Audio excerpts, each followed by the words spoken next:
నేటి వాగ్దానము హెబ్రీలకు రాసిన పత్రిక 6వ అధ్యాయం 14వ వచనం. నిశ్చయముగా నేను నిన్ను ఆశీర్వదింతును.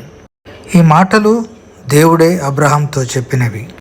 నీవు లేచి నీ దేశము నుండి, నీ బంధువుల యొద్ద నుండి, నీ తండ్రి ఇంటి నుండి బయలుదేరి నేను నీకు చూపించు దేశమునకు వెళ్ళుము.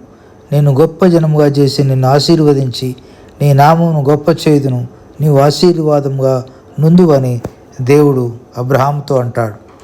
అబ్రహాము దేవుడు చెప్పిన మాటలను విశ్వసించి తన ఇంటి నుండి బయలుదేరి వచ్చేశాడు. దేవుడు అబ్రహామును ఆశీర్వదించి గొప్ప జనముగా చేశాడు. అబ్రహాము విశ్వాసులకు తండ్రి.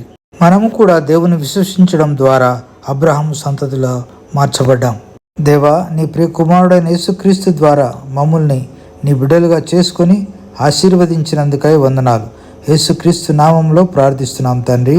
ఆమెన్.